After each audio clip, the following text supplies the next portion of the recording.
Hello, Kathryn here. Welcome to my channel, welcome to my video. In this video, I'm going to talk about language retrieval and refamiliarization. I've been studying Portuguese for about three plus years, but coming up on about 3.5 years. Uh, it took not quite as long as a Germanic language to learn, because I also studied French before picking up Portuguese, and because I knew at least one person that spoke it, I was able to practice it a bit. Now, in the last couple of years, I've spent more time studying Farsi, Russian, or, kind of the rotation of French, German, Portuguese, and then a couple kind of light touch introductions like Italian and Spanish, which will be retrieved later on and improved upon. I would say that my skills with Portuguese is probably it's proficient. I would say that. By far the worst is pronunciation, something I still have to work on, but because this language has been kind of on the back of the rotisserie, it's not really had the practice that it needs for me to sound really good. However, just looking over this text again, and I also practice writing it, again, I really, really stress writing the text, even if you've studied the language for a long time, because you are kind of taking that kinetic energy. That's kind of a weird way to see it, but it's kind of like a kinetic engagement with the language. And pardon me, I'm really analytical about this. So it's been shown that writing things down helps with memory retention. So I've written down a lot of Portuguese. That makes me familiar with the spelling. That makes me familiar with the syntax and how things are constructed. I can see little differences between languages, like see here the way that numbers are written. In some languages you would have a comma, in some you have a period. And refamiliarization and just writing things down helps you keep that in your memory. And because it's so easy to confuse languages in your head, you need to take these extra steps, take it a little bit further to just cement each language with its own standards and rules and separate them from other languages. All of them have, unique, interesting things about them, and Portuguese, of course, is no exception. I absolutely love this language. I think it's beautiful. I think it's vibrant. And luckily, the way that it's written is fairly close to English or French in terms of the grammar or the structure, right? Of course, being a Romance language, you see things like this where that's a bad example, where you would have an adjective coming after the nouns. But things like this, so this right here is an infinitive. If I were just to read this in English, so that the skill for me just to read this and automatically translate it to English is very high. The number of Brazilians prevented from entering the European Union rose 62% in 2018. This makes Brazil the 7th country with the most citizens prevented at the border. In the last year, almost 5,000 people with this nationality did not pass through. Now see, then I can find little things like here that I need to either learn or I need to relearn. So it's pretty obvious just from the context and everything else that I do understand is that this is going to have something to do with the immigration border and border control. So what I can do, I guess I can just do this.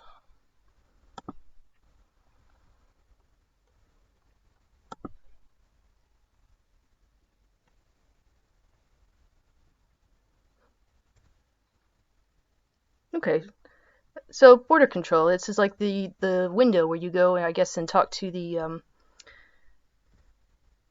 officers and present your passport and all that. So this is about citizens not being allowed to get into the European Union from some countries. If I were to listen to this text, I could probably understand it almost as well as just the immediate translation. Now, for me to actually speak this takes more effort. I need to practice, which I will be doing. I have a very, very American accent, and I also tend to speak with a European Portuguese accent. Well, not pronunciation, sorry. So let's listen to a little bit over here. Todos estão acompanhando. E temos também a região de São Paulo, região de Recife, Ceará, como os principais polos ou as regiões mais afetadas, sendo que a região de Manaus, o município de Manaus em especial, de modo desproporcional em relação a outras regiões do Brasil. Pode passar, por favor? O senhor quer fazer algum comentário?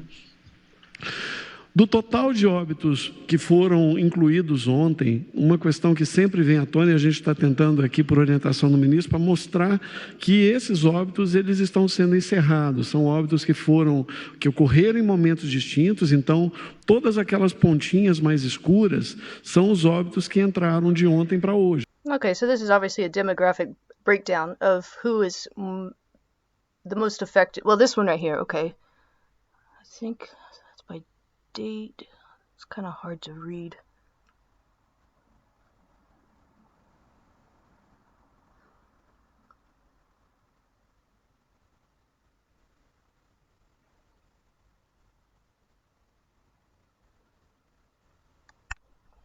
Pretty sure I know what this means. Let me remember the...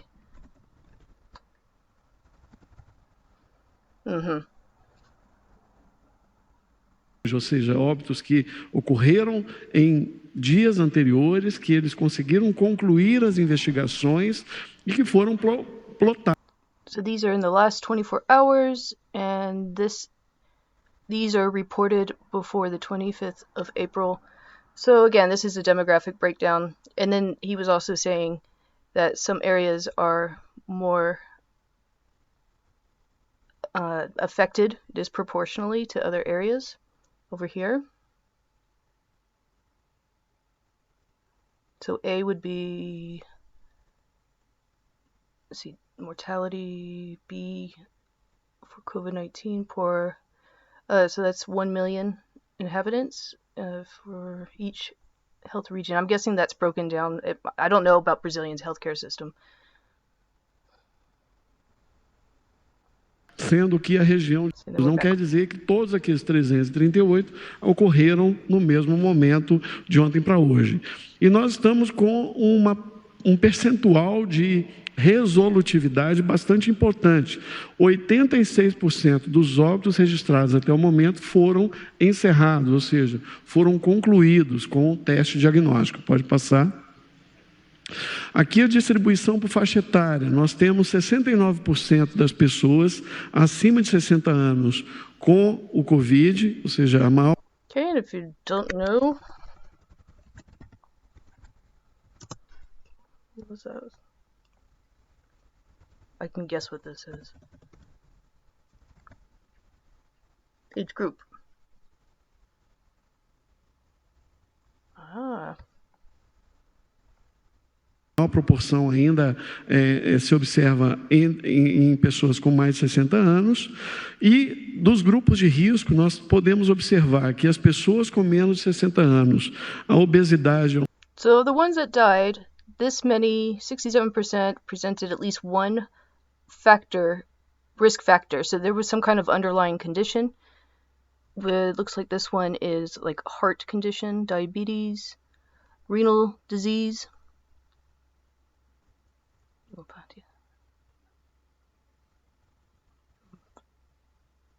I don't know, maybe that's like an underlying respiratory function. Was it pneumo?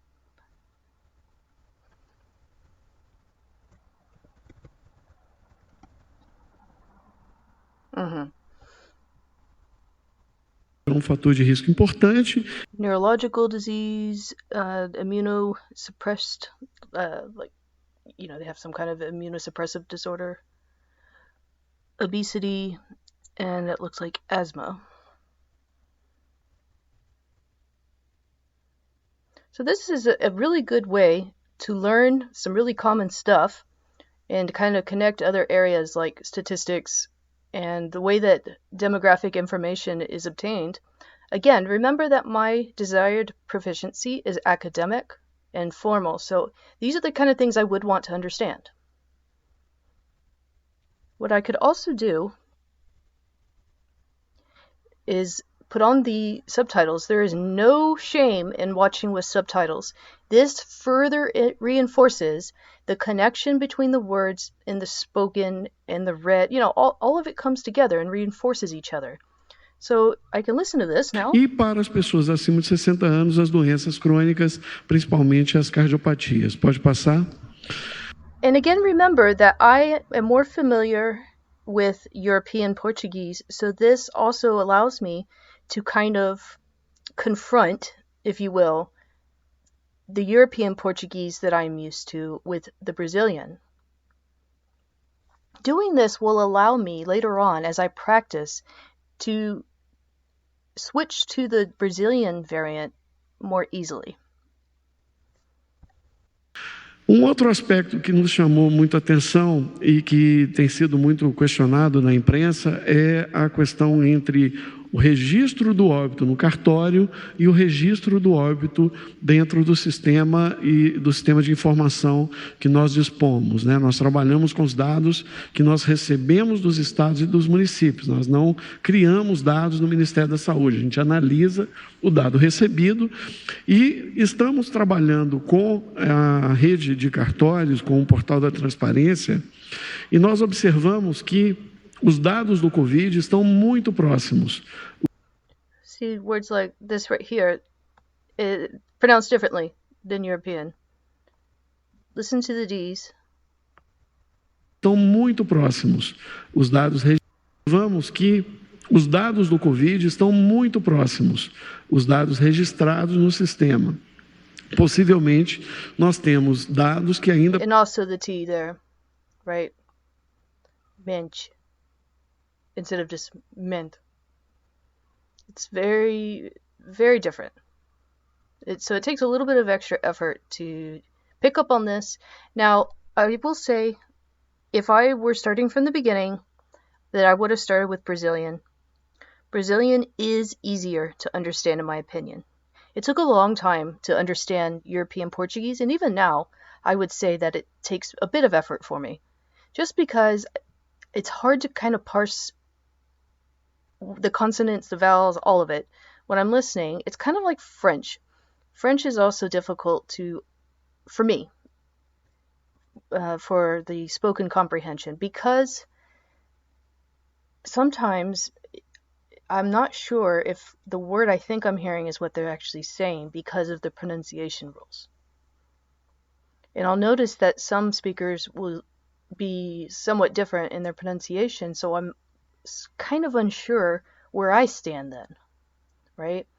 A lot of times we're not really understanding the variant we're learning and the other ones that exist and how they are subtly different or very different. It takes a long time for that awareness to kind of sink in. So I knew that I was learning European Portuguese, but I had to pick up over time on some of these differences. There's some grammatical differences as well, and I became aware of this because I used a Brazilian conjugation, or the direct object, instead of the European one, and I got ripped apart for it. So yeah, you learn it along the way. So I also have a little bit of footage of me writing this down. So I give myself a little bit of time to go back over the language, to listen to it again, to kind of refresh it. And doing this, of course, increases my overall proficiency. As you can see, it's nowhere near fluent. But fluent is something that I kind of punch in the face. What matters is that you improve and expand your understanding and expand the language's presence in your life. That's the whole point of this to me. And I will be practicing the pronunciation today, and I will have a video coming up soon of me doing the European and then attempting the Brazilian. So please stay tuned for that. And if you found this video of any value or entertaining in any way, please consider liking it, commenting, subscribing to my channel, and I will see you later.